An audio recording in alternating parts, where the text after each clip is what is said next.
funny. I warned you. Terrence Ward, a black man who valued his peace, never expected trouble to reach him this far out in the pines. It started with a single knock, and when he opened the door, he found Linda Grayson, the HOA president, standing there like the place already belonged to her. She announced, not asked, that the HOA would be using his cabin for their upcoming event. No permission, no respect, just a racist HOA president trying to claim a black man's property as if it were her right. That moment was the spark. Terrence Ward never had problems with neighbors until the day Linda showed up on his porch. Terrence, a tall, dark-skinned black man with a quiet confidence and a private cabin he'd worked years to build, was stacking firewood that warm Saturday morning when he heard fast, aggressive knocking at his door. Not a greeting, not a hello, a summons. He opened the door, and there she stood. Linda Grayson, the HOA president, chin raised like she was inspecting a crime scene. Her pale face was tight with irritation, her posture stiff, and her eyes dripping with the same judgment she always reserved for black homeowners in the neighborhood. "No time for small talk," she snapped, shoving a clipboard practically into his chest. "I'm here to inform you that the HOA has officially selected your cabin for next week's community gathering. We have over 50 confirmed attendees, so make sure the place is cleared and accessible by Saturday morning." Terrence blinked slowly, stunned by the audacity. "Linda, what are you talking about? My cabin isn't part of your HOA. This is private land. You have no authority here." She scoffed loudly, loud enough for the birds to scatter from the nearby trees. "Terrence, don't start. You people always make everything difficult," she muttered under her breath, not even trying to hide the venom. "Just do the neighborly thing for once and cooperate. The decision has been made." He stepped closer, eyes firm. "No, my property is not available. Not now, not ever. Don't bring anyone here." Linda waved him off with a dismissive flick, already turning away. "You'll be ready by Saturday," she said, her voice light, almost mocking. "Don't embarrass yourself in front of the community." And just like that, she strutted back down the path as if she had delivered royal orders. Have you ever had someone walk up to your door and talk to you like your own property belongs to them? What would you do if a neighbor didn't ask, but demanded, to use your home like you were her servant? Before we go further, what city or country are you watching from right now? Drop it in the comments. We love seeing where our viewers are tuning in from. And if you believe nobody, not even an HOA president like Linda, should ever claim ownership over what you worked for, smash that like button and subscribe to Story Arc, because standing firm against entitlement is how you shut down bullies for good. Terrence watched her leave, jaw clenched. A man like him didn't survive long in this world by ignoring people like her, so he didn't. That same afternoon, he spent hours installing discreet high-definition cameras across his cabin's exterior, doorways, windows, driveway, even the back trail. Every angle covered. 1 week later, the weekend arrived. The same weekend he always drove out to visit his friend across town. Linda knew his schedule. Terrence didn't change it, but he left those cameras rolling, and the stage was set for whatever madness she planned next. By noon that Saturday, Terrence Ward's driveway was empty, but his cameras were wide awake, and Linda, exactly as he predicted, made her move the moment his truck disappeared down the road. Footage showed her marching up the gravel path like she owned it, dressed in a floral blouse and her usual superiority. Behind her rolled a steady stream of SUVs, minivans, and pickup trucks, all packed with laughing guests who carried coolers, folding tables, speakers, and banners.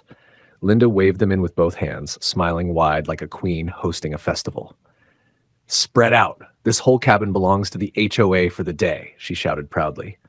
By 3 p.m., music thumped through the trees, grills were smoking, kids were running around Terrence's porch, and strangers were walking in and out of his cabin like it was an Airbnb. Linda strutted around tossing orders, complaining about inconsiderate homeowners, and bragging that she'd put Terrence in his place by hosting here anyway. When sunset hit and Terrence's truck turned onto his road, he felt his stomach drop. At first, it looked like a street fair. Cars lined the entire gravel shoulder. People were laughing, shouting, dancing.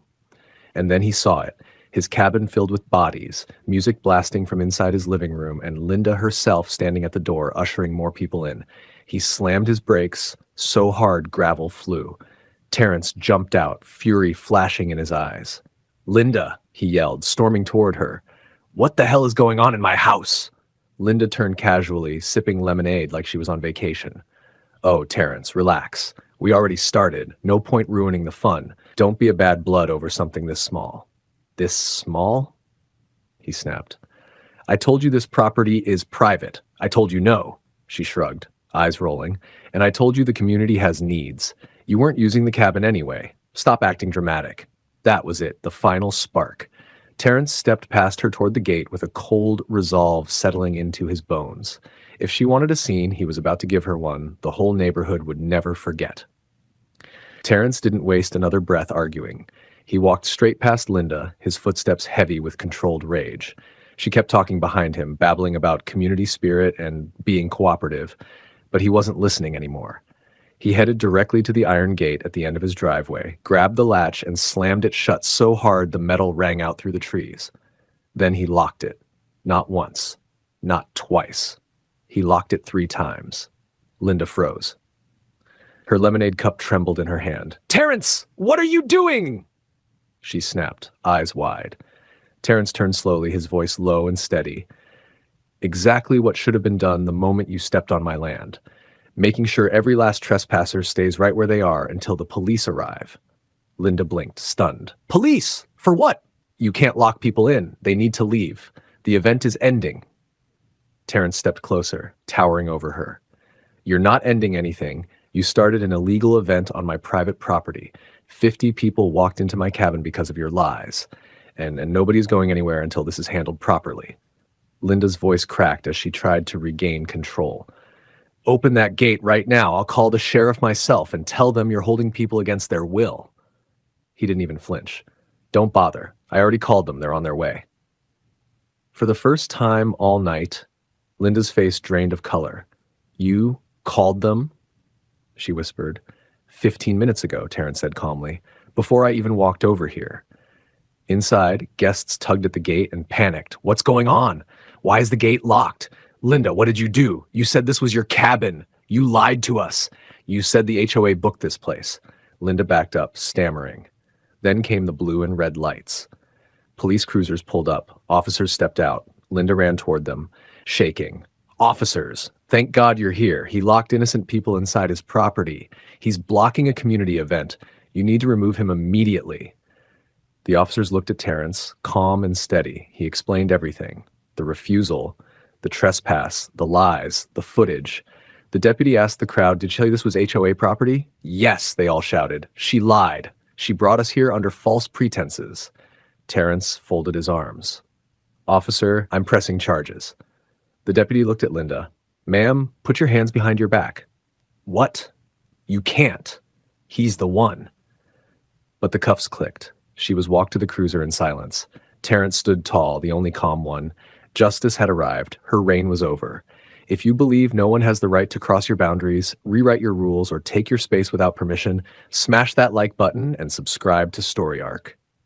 For more stories where entitlement meets a locked gate, it can't break through.